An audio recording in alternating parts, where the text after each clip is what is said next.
આજે આપણે એક સંકલ્પ કરીશું કે દેશ આપણો આઝાદ થયો ત્યારથી અત્યાર સુધી ઘણા નેતાઓ આવીને ગયા. હાલના આપણા વડાપ્રધાન શ્રી નરેન્દ્રભાઈ મોદીએ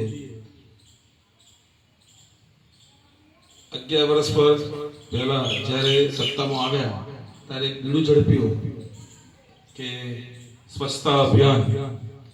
તો આ વિશે હું ખાસ કહીશ કે આપણે સૌ આજના દિવસે એક સંકલ્પ કરીએ કે હું મારું આંગણું સ્વચ્છ રાખીશ.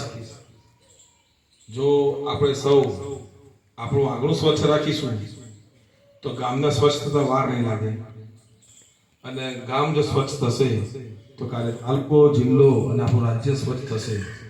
તો આપણા વડાપ્રધાનશ્રીની અભિગમ છે કે સ્વચ્છ થવું જોઈએ જ, અને એ આપણા સ્વાસ્થ્ય માટે પણ જરૂરી છે.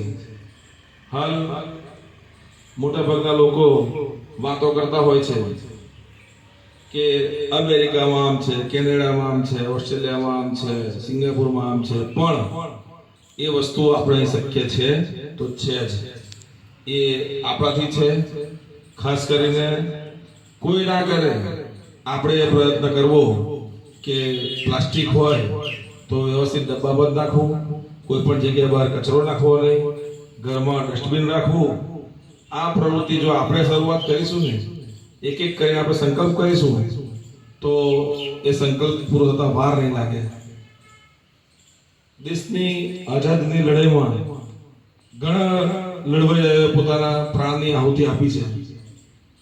આ પ્રસંગે એમને યાદ તો કરવા જ રહ્યા, કેમ કે એમણે પોતાના પ્રાણની આહુતિ આપીને આપણને ખુલ્લી હવા નીચે ઉભા રહેતા શીખવાડ્યું. અત્રે બેન શ્રી ત્રૌબેન જેમ કે મંદિર ઓમ શાંતિનો પ્રોગ્રામ હોય, કોઈ ધાર્મિક પ્રસંગ હોય, પણ સાથે સાથે દેશભક્તિના પ્રસંગ પણ એટલા સરસ રીતે ઉજવતા હોય છે.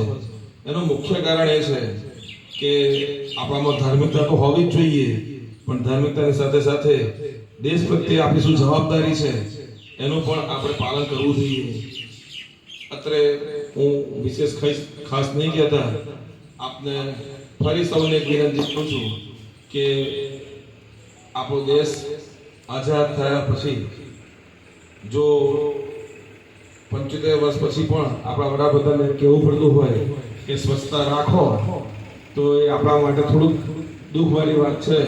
તો આપણે સૌએ ખાસ કરીને અહીં જેટલા છે એટલા તો સંકલ્પ કરવો જ રહ્યો કે હું પોતે સ્વચ્છતા રાખીશ, અને એ સાથે ગામનું અને દેશનું પણ હું સ્વચ્છ રાખી અને એમાં મારું યોગદાન આપીશ. અસ્તુ. ભારત માતા કી જય.